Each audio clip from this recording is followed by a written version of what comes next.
কিয়ামতের ময়দানে যখন আল্লাহর কাছে বান্দারা উঠবে, আমার আল্লাহ বলছেন সব মানুষ একরকম ভাবে উঠবে না। দুনিয়ায় একটু চিনে নাও কোন মানুষগুলা কেমন করে আল্লাহর কাছে উঠবে, কি তাদের অপরাধ থাকবে।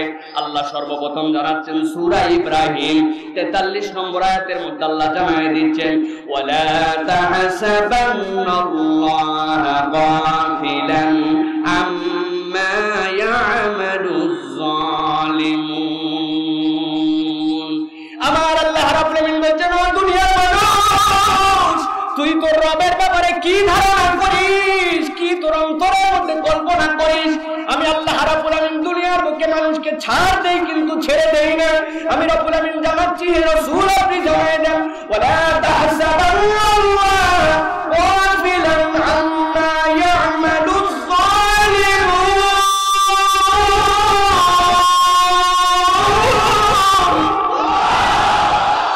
ও দুনিয়ার মানুষ জেনে রাখো, আমি রব্বুল আলামিন দুনিয়ায় তোমরা যারা জুলুম করো, দুনিয়ায় তোমরা যারা অত্যাচার করো, দুনিয়ায় তোমরা যারা আল্লাহ এবং তার বিধানের সাথে অন্যায় আচরণ করো, আল্লাহ এবং তার রাসূলের বিধানের উপর মাতব্বরি করো, আমি আল্লাহ রাব্বুল আলামিন বলে রাখলাম, আমি আল্লাহ দেখি হয়তো বা ধরি না, কিন্তু এইটা ভুল করে ভেবো না তোমার রব এ বিষয়ে বোধহয় খবর রাখেন না। ঠিক না? আমার আল্লাহ রাব্বুল আলামিন প্রত্যেকটা জুলুমের হিসাব পাই করে বুঝায় দিবেন। দুনিয়ার বুকেও জুলুমের হিসাব পাবে মানুষ, পরকালের মধ্যেও জুলুমের হিসাব পাবে। দুনিয়ার বুকে মানুষ অনেক সময় চিন্তা করে, আমি তো দেখতে পাই না, কই আমার প্রতি জুলুম তো আমি করে যাচ্ছি, আমি মাতব্বরি তকব্বরি ফুটানি করে যাচ্ছি, আমি তো পাই না। কিন্তু হিসাব করলে দেখা যাবে আল্লাহ রাব্বুল আলামিন দুনিয়াতে অনেক সময় দেন, আর দুনিয়াতে যদি ছাড় দিয়েও রাখেন, আল্লাহ বলছেন ওয়া উমলি লাহুম ইন্না কাইদি মাতিন। বান্দা আমি যেদিন ধরবো ওই দিন বুঝতে পারবে, ইন্না বাতশা রাব্বিকা লাশাদীদ, আমি ধরলে ওই দিন আর ছাড় পাওয়ার উপায় নাই। ঠিক কি না? দুনিয়া অনেক সময় আমরা মানুষের প্রতি জুলুম করি, দুনিয়া অনেক সময় আমরা অন্যায় করি, পাওয়ার দেখায় অন্যায় করি। দুনিয়ার বুকে আমার হাতে ক্ষমতা আছে, আমি অধীনস্থের প্রতি অন্যায় করি। দুনিয়ার বুকে আমি টিচার হয়েছি, ছাত্রের প্রতি অন্যায় করি। আমি শিক্ষক হয়েছি, ছাত্রের প্রতি অন্যায় করি। আল্লাহ সব জুলুমকের মধ্যে শামিল করেছেন। আল্লাহ বলছেন, এই জন্য আমি বান্দা করে বুঝাই দেই, জুলুমবাজ হস না। দুনিয়াতে মাজলুম হওয়া ভালো, কিন্তু জালেম হওয়া ভালো নয়। ঠিক কি না? উনি কলেজের প্রিন্সিপাল হয়ে গেছে, যেই শিক্ষক তার সাথে চাকরি করে সারা জীবন বৈধ সার্ভিস দিয়ে গেল, জানে উনি একজন ভালো মানুষ, একজন যোগ্য মানুষ, ইসলামের পক্ষে থাকছে, সারা জীবন কখনো ফাঁকিঝুঁকি দেয় না, কিন্তু ওনার পাওয়ার আছে, ওনার ক্ষমতা আছে। উনি রিটায়ারমেন্টে চলে গেছে, ওনার একটা সই লাগবে, তাইলে ওনার এলপিআর এর পরে ওনার অবসর ভাতা পাবে, ওনার সুযোগ সুবিধা পাবে। উনি টাল্টি বাল্টি করে তারে ঘুরায় আর চিন্তা করে, আমার হাতে তো ক্ষমতা আছে, দেখি না বেটা কি করি। আল্লাহ বলছেন, আল্লাহর ব্যাপারে এরকম ভেবো না, চূড়ান্ত ধরার দিনে এমন ধরা ধরবো, ওই দিন বান্দা টের পাবি আমি আল্লাহ ধরা কেমন। দুনিয়াতে অনেক সময় জুলুমের শিকার মানুষ দুনিয়ার রেজাল্ট পেয়ে যায়। আমি অনেক জায়গায় একটা গল্প বলেছি, আবার বলি আপনাদের কাছে। এক অফিসের একজন মালিক, অফিসের বড় কর্তা, বড় দাপটওয়ালা, তিনি অধীনস্থদেরকে যা ইচ্ছা তাই বলে, যখন তখন বকাঝকা করে। একদিন বেচারি মালিক তার অধীনস্থ ম্যানেজার যে সামান্য একটু ভুল করছে, কিন্তু এমন বকা দিছে মনে হচ্ছে যেন 99/1 বানাইছে, আসলে 19-20। বকা মানে কারে বলে, মুখে যা আসছে তাই বলছে, ইচ্ছা মতো শান্ডিং দিয়ে দিছে। ম্যানেজার সাহেব তো অবাক, এইরকম ভাবে আমারে বকলো কেন, এত বকার তো আমারে কথা না। কিন্তু ম্যানেজার তো তার উপরে মালিক, উনারে তো আর বকতে পারে না, কিছু বলতে পারে না, মাথা নিচু করে হজম করছে আর ভিতরে গজগজ করছে, কোথাও তো কোথাও এটা খেলার লাগবে। এখন ম্যানেজার এখন চিন্তা করছে, কর্মচারীদের কাছে যেই না গেছে, যাই দেখে একজন কর্মচারী একটুখানি কাজের মধ্যে গাফিলতি করছে। বস যে বকছিল কিছু বলতে পারে না, এখন ঝাড়ছে কর্মচারীর উপরে। কর্মচারীরে যা বলা লাগবে তাও বলছে, যা বলা লাগবে না তাও বলে, ইচ্ছা মতো তারে ধুয়ে দিছে। কর্মচারী চিন্তা করছে, এই ম্যানেজারের অধীনে তো আমি অনেক দিন, এইরকম বকা তো এর আগে কোনোদিন বকে নাই, আজকে এত বকলো কেন? কিন্তু ম্যানেজার তো তার উপরের পদ, বলার তো কিছু নাই। বেচারির মনের মধ্যে রাগ, কিন্তু কোথায় ছাড়বে? বের হয়ে যখন অফিস থেকে যাচ্ছে, যখন দেখে দারোয়ানটা একটু বসে আছে, দারোয়ানের বসা দেখে যাবি কোথায়? ম্যানেজার যে রাগ করছিল, এখন দারোয়ানের যা ইচ্ছা তাই বলে সাইজ। দারোয়ান চিন্তা করছে প্রত্যেক দিনই দেখা হয়, এরকম খারাপ আচরণ তো কর্মচারী করেন, আজকে কেন করলো? কিন্তু উনি তো তার উপরে ম্যানেজার, তার উপরে কর্মচারী, তার উপরে উনি তো দারোয়ান, তার নিচে তো আর কেউ নাই, কারে বকবে? বকার কেউ নাই। মন গজগজ করতে করতে বাড়িতে গেছে। যাওয়ার পরে তরকারিতে ঝাল লবণ একটু কম বেশি কি যারা গাছে সব বইয়ের উপর, যা বলা লাগবে তাও বলছে, যা বলা লাগবে না তাও বলছে, ইচ্ছা মতো শান্তি দিয়ে দিচ্ছে বউরে। বউ চিন্তা করলে এতদিন ধরে আমার স্বামী বাড়িতে আছে, এত তো দুর্ব্যবহার করে না, ব্যাপারটা কি? আজকে এইরকম চিল্লা চিল্লি এরকম রাগারাগি করলো কেন? কিন্তু স্বামী তো তার উপরে, স্বামীরও তার বউ, যাই হোক নাই হোক কিছু বলতে পারে না, মুখ বুঝে হজম করছে, কিন্তু রাগ ভিতরে গজগজ। খানিকক্ষণ পরে তার বেটাটা বাড়ির মধ্যে ঢুকছে। ঢুকতে দেরি, ধরতে দেরি নাই, পড়ালেখা এই ইস্যু সেই ইস্যু নিয়ে মা এমন বকা, বকতে বকতেও রাগ কমে না। হাতে লাঠি ছিল, এটাতে দিছে বেটারে আচ্ছা মতো ধোলায়। ছেলে চিন্তা করছে প্রতিদিনই একই রকম ভুলভ্রান্তি করি, মা তো কোনোদিন এত মারে না, আজকে এরকম ধোলাই দিল কেন? কিন্তু বাপ মায়ের উপর তার সন্তান উল্টা অ্যাকশন দেখাতে পারে না, কি করবে? কানতে কানতে রাগে গজগজ করতে করতে আবার বাড়িতে বের হয়ে গেছে। বাড়ির থেকে বের হয়ে যাওয়ার পরে সামনে পাইছে একটা ঢেল, হাতের মধ্যে ঢেল তুলে নিছে, দেখে একটা কুত্তা আস্তে আস্তে সামনে দিয়ে যাচ্ছে। কথা নাই বার্তা নাই, ঢেল তুলে কুত্তার দিকে দিছে বসান। কুত্তা কিছু বুঝে উঠার আগে ঢেল খায়। কুত্তা চিন্তা করছে কিরে, অন্যদিন অপরাধ করে ঢেল খায়, আজকে স্বাভাবিক কিছুই বললাম না, ঢেল মেরে দিল কেন? কুত্তা গেছে মেজাজ গরম হয়ে, আরে আমার কোনো কথা নাই বার্তা নাই, অন্যদিন ডিস্টার্ব করে, আজকে ডিস্টার্ব নাই, এত বড় ঢেল দিছে। দৌড় কুত্তা দৌড়ায়, সামনে একজন শার্ট প্যান্ট পরা লোক পাইছে, কথা নাই ঘেউ, কামড় দেওয়া শেষ। যেই না কামড় খাইছে, ওই লোকের দিকে তাকায় দেখে যেইটারে কামড় দিছে ওই যে ফ্যাক্টরির মালিক, উনি হাঁটে হাঁটে যাচ্ছিল। এটা হয়তো একটা গল্প, কিন্তু দুনিয়ার বুকে এটা সার্কেল। আপনি যদি অন্যায় করেন, আপনি যদি জুলুম করেন, আমার রব্বুল আমিন বলছেন সবগুলা আল্লাহর কাছে হিসাব লেখা আছে। আল্লাহ রাব্বুল আমিন ছাড় দিবেন না বান্দাকে। এইজন্য আল্লাহ বলছেন ওয়ালা তাহসাবান্নাল্লাহা গাফিলান আম্মা ইয়ামালুজ জালিমুন। জালেমদের ব্যাপারে আল্লাহ গাফিলের কম নয়। তবে দুনিয়ার মানুষ জেনে রাখো, দুনিয়ার মুখে কিছু না বললে ওই জালেমরা যেদিন কিয়ামতের দিনে উঠবে, কেমন করে আল্লাহ তাদেরকে উঠাবেন? আল্লাহ বলছেন ইন্নামা ইউখিরুহুম লিয়াউমিন তাশখাসু ফীহিল আবসার।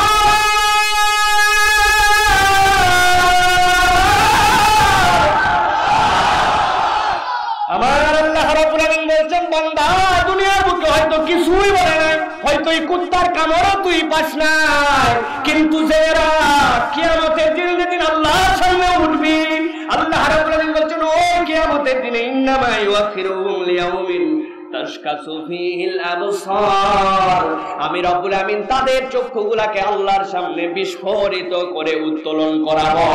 ওই দিন বান্দা কিন্তু তুই চোখের পলক ফেলতে পারবি না।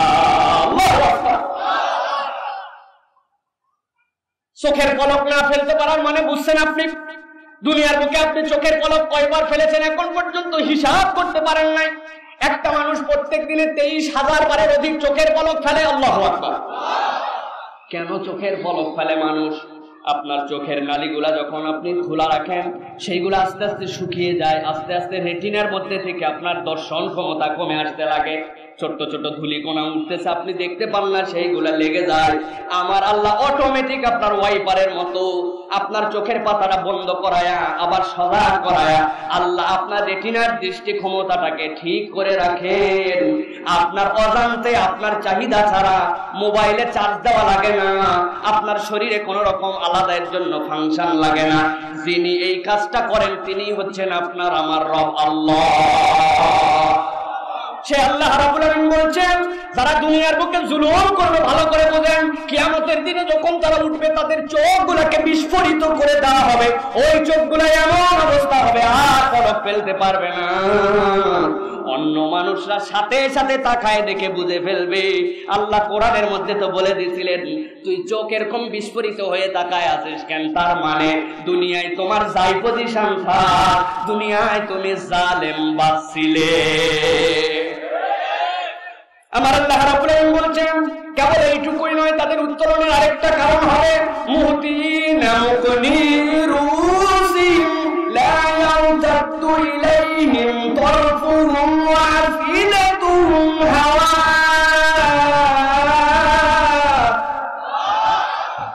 আমার রব্বুল আলামিন বলছেন ও দুনিয়ার মানুষ, এই যে মানুষগুলার চোখগুলা বিস্ফোরিত হয়ে যাবে, ওই মানুষগুলার অবস্থা কেমন হবে জানো নাকি? আমি রব্বুল আমিন তাদের মস্তকগুলা উপর দিকে উত্তোলিত করে দেব, মাথাগুলা উপর দিকে উঠে যাবে, হতবিহ্বল হয়ে যাবে, তাদের দিকে তাদের দৃষ্টি ফিরে আসবে না, ডানে বামে তাকানোর মতো মন মানসিকতা তাদের থাকবে না, এমন আতঙ্কগ্রস্ত আল্লাহ বানায় দিবেন। আর আল্লাহ বলছেন সবচেয়ে বড় পানিশমেন্ট ওই দিন তাদের জন্য হবে।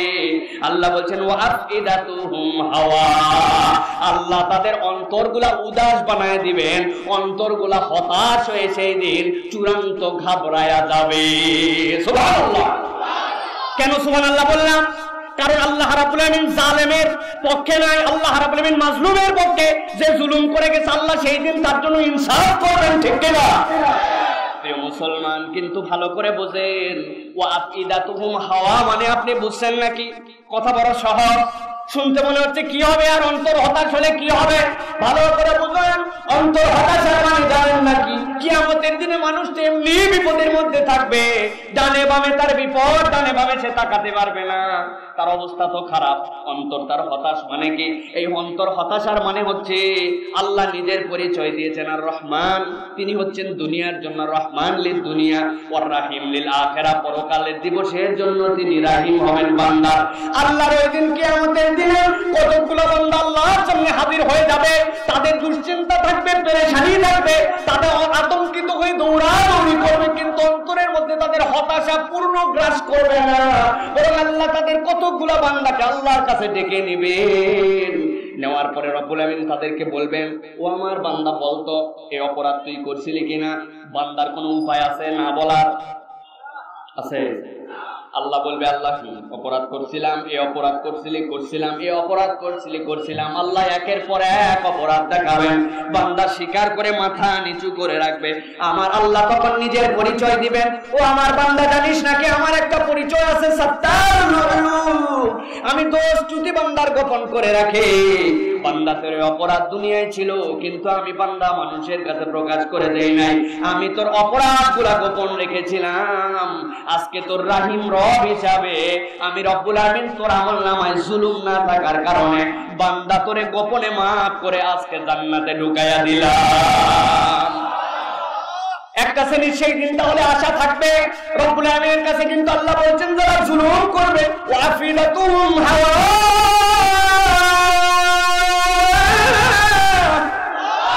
রব্বুল আমিন বলছেন তাদের অন্তরকে আল্লাহ হতাশ বানিয়ে দিবেন। তাহলে দেখা গেল এই জায়গায় তিনটা চিত্র জালেমদের জন্য আল্লাহ দিবেন। অন্তরে হতাশ, মাফ করার কোনো সম্ভাবনা সেখানে নাই, মাথাগুলো উত্তোলিত হয়ে যাবে, ডান বামে আর তাকাতে পারবে না। আর আমার রব্বুল আলামিন বলছেন ওই মানুষগুলার চক্ষুগুলোকে আল্লাহ রাব্বুল আলামিন ওই দিন বিস্ফোরিত করে কিয়ামতের দিনে উঠাবেন। এবার কেমন করে চিনব এই তিন অপরাধে যারা কিয়ামতের দিনে উঠবে? দুনিয়ায় আমাদের মধ্যে এরকম কোনো আলামত আছে কিনা? দুনিয়ায় আমাদের মধ্যে এরকম কোনো কারণ আছে কিনা? কেমনে চিনবো তারা কারা? আল্লাহ কোরআনুল কারীমে তাদের পরিচয় দিচ্ছেন। দুনিয়ায় তাদের চলাফেরা কেমন হবে, দেখতে কেমন হবে, ওই মানুষগুলারে দেখলে তুই বুঝে ফেলবি। আল্লাহ কোরআনুল কারীমে তাদের পরিচয় দিচ্ছেন সূরা তাহার 27 নম্বর আয়াতের মধ্যে আল্লাহ বলছেন দেখো তো নিজেদের চরিত্রের সাথে মিলায় নাও। ইন্না হাউলা ইউহিব্বুনাল আজিনাতা ওয়া ইয়াযরুনা ওয়ারাআহুম ইয়াওমান সাকিলা।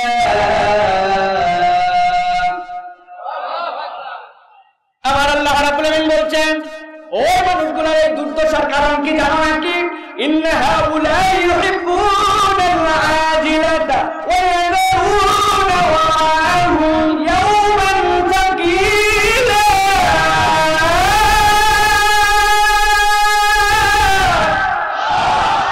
ও দুনিয়ার মানুষ, ওই মানুষগুলাই দুনিয়ায় যে চলাফেরা, দুনিয়ায় যে অবস্থান, তাদের দুনিয়ার চলাফেরা দেখলেই তুমি বুঝবে ওই মানুষগুলার কল্পনা, বাসনা, কামনা, চলাফেরা সব কিছু কেবল দুনিয়া আর দুনিয়া।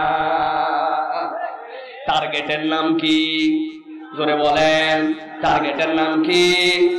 আমাদের যারা এখন চেয়ারম্যানে দাঁড়াইছেন, আমাদের যারা এখন মেম্বারে দাঁড়াইছেন, ওনারা মাহফিলে বলবে ভোট চাই, আল্লাহ তুমি আমার চেয়ারম্যান বানাই দাও, মেম্বার বানাই দাও। মসজিদে বলবে আল্লাহ তুমি আমার চেয়ারম্যান বানাই দাও, মেম্বার বানাই দাও। সিজদায় বলবে আল্লাহ তুমি মেম্বার বানাই দাও, চেয়ারম্যান বানাই দাও।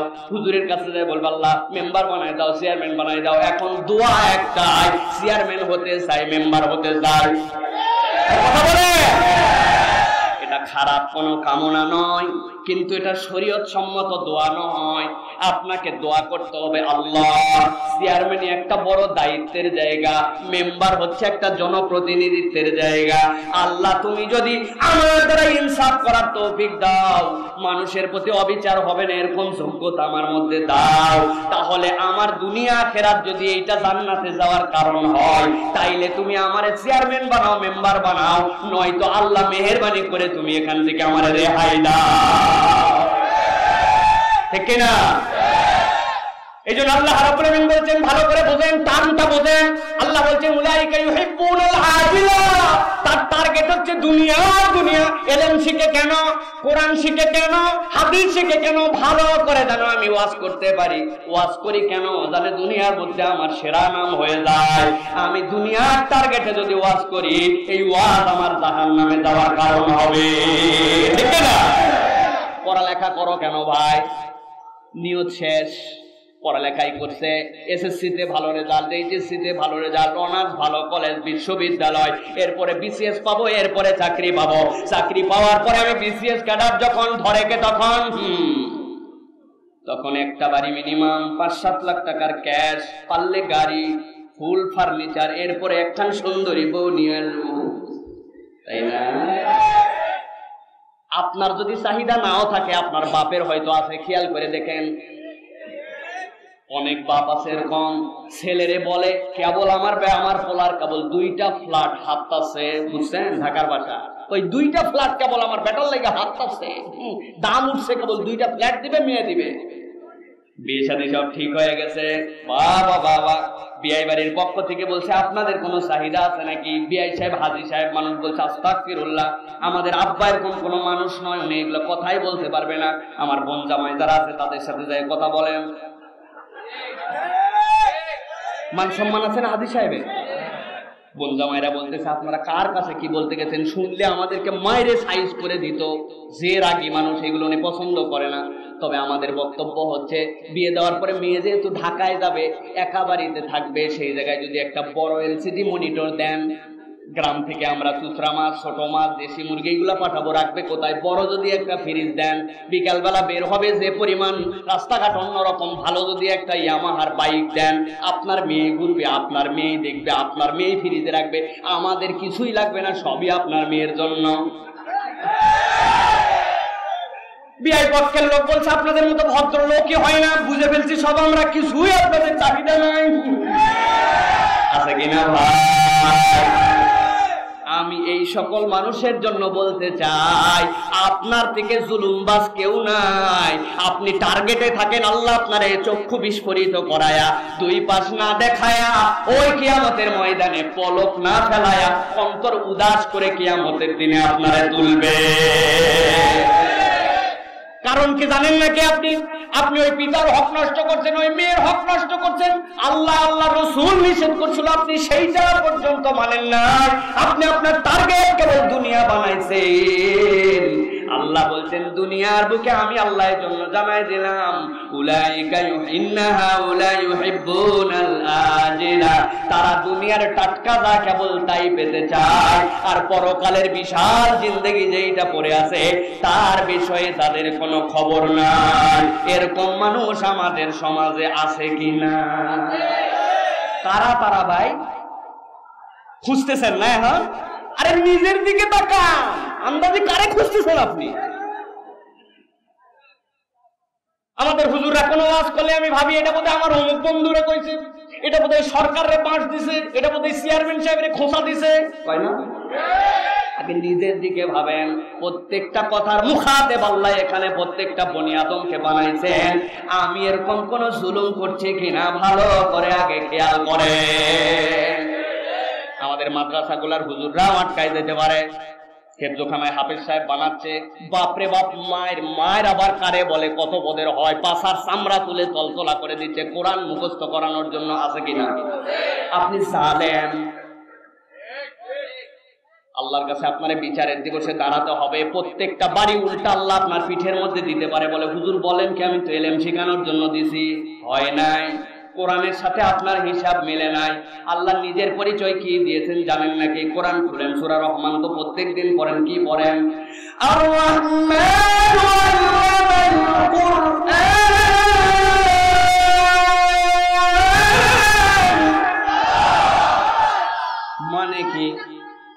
মানে কি এইটার?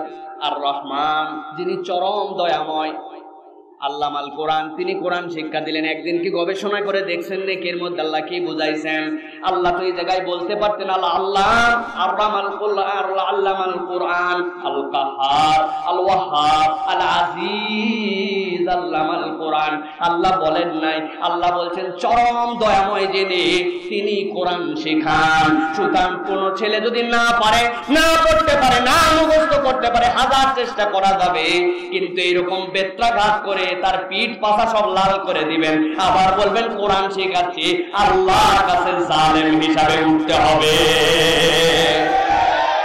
আপনার কাছে ছেলে পেলে পাঠাইছে মাদ্রাসায়, আপনি তারে আদব শিখান, আপনি তারে জুতা ঠিক করা শিখান, কেমনে আদব করাতে হয় শিখান, কিন্তু আপনি তারে দিয়ে গাঁটি পাইলেন, আপনি তারে দিয়ে জামা কাপড় ধোয়া নাবার বলেন এইটা আল্লাহর দেওয়া তরিকা, এটা ওস্তাদের সম্মান, জি না মুহাম্মদ রাসূলুল্লাহ কোন কিছু করেন না, ঠিক না?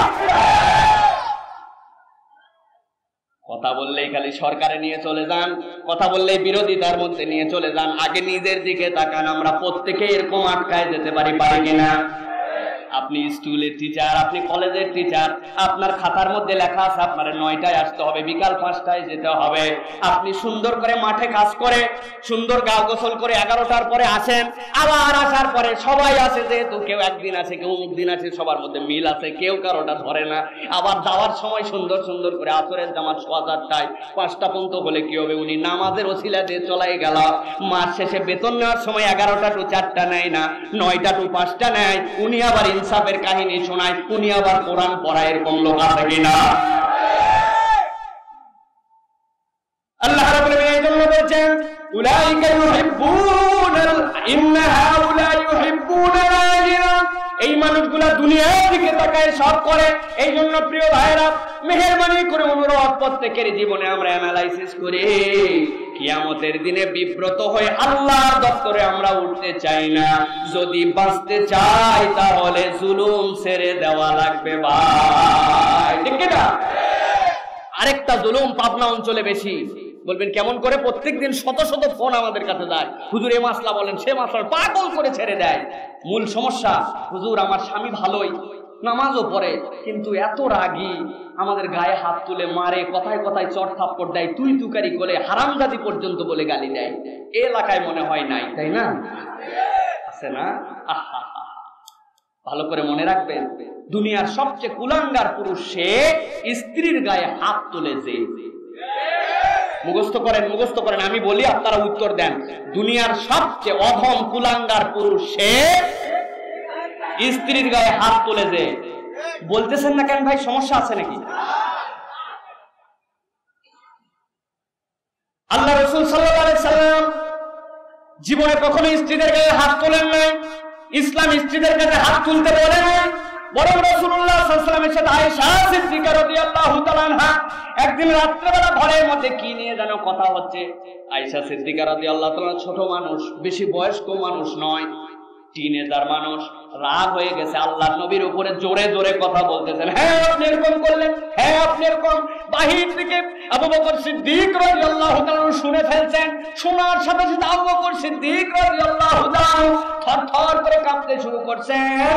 আল্লাহ রাব্বুল আলামিন কোরআনে আয়াত অবতীর্ণ করেছেন, লা তারফাউ আসওয়াতাকুম ফাওকা সাউতিন নবী, নবীর সামনে তোমার ভয়েসকে উত্তোলিত করো না। তোমার ভয়েস যদি নবীর সামনে উঠে যায়, তোমার আমলনামা শূন্য হয়ে যাবে, টের পাবে না। ঢুকে গেছেন বাড়ির মধ্যে, মেয়ে তো তার, তুলছেন হাত, বেয়াদব কোথাকার, নবীজির উপরে তুমি কথা বলার জন্য কথা বলে এক থাপ্পড় দিব। আল্লাহর নবী এসে আবু বকরের হাত ধরে ফেলছেন। সুবহানাল্লাহ বলবেন। গন্ডগোল কার সাথে? নবীজির সাথে স্ত্রীর। আবু বকর হাত ধরছেন, আবু বকরের হাত ধরে বলছেন, আবু বকর বাড়ির থেকে আপনি যান, এটা আমাদের দুইজনের মামলা, আপনি এনে সালিশ করার কে? আবু বকর ভয়ে কাফুমাজু হয়ে বের হয়ে গেছেন। আল্লাহর নবীর সাথে সাথে স্ত্রীর দিকে তাকায় বলছেন, কাইফা রাআইতুমুনি, আমারে কেমন দেখলে? এই যে বুড়া বেটা আসছিল, মায়ের তোমারে দিত, বাঁচায় দিলাম। সুবহানাল্লাহ বলবেন না? খানিক দিন পরে আয়েশা সিদ্দিকা রাদিয়াল্লাহু তাআলা এর সাথে রাসূলের মুহাব্বত সাময়িক হয়েছে, এটা স্বামী স্ত্রীর মধ্যে হবেই। উদাহরণটা এই জন্য দিলাম, অনেকের ধারণা সাহাবীদের নবীদের জীবনে বোধহয় এরকম কিছুই ছিল না, তারা আসমান থেকে সব নেমে এসে বিয়ে শাদী সংসার জি না। তাদের মধ্যেও গন্ডগোল ছিল, মনোমালিন্য ছিল, কিন্তু স্বামী হিসাবে হাত তুলে স্ত্রীর গায়ে জুলুম করার মতো কোনো রেকর্ড ছিল না। ঠিক না? ওয়াজ ভালো লাগতেছে না? না আন্দাজি ওয়াজ বললে হবে ভালো লাগতেছে নাকি? এটা ডাইরেক্ট মলম দেওয়া হলে ওয়াজ ভালো লাগে নাকি? জ্বলতেছে তো এখন। প্রিয় মুসলমান, 1 নম্বর পয়েন্ট শেষ, সংক্ষেপে বলবো, দীর্ঘ আলোচনায় যাব না। প্রিয় মুসলমান, তাহলে 1 নম্বর শপথ হবে আমাদের, কখনো আমি যেন জালেম না হই। রাজি আছেন?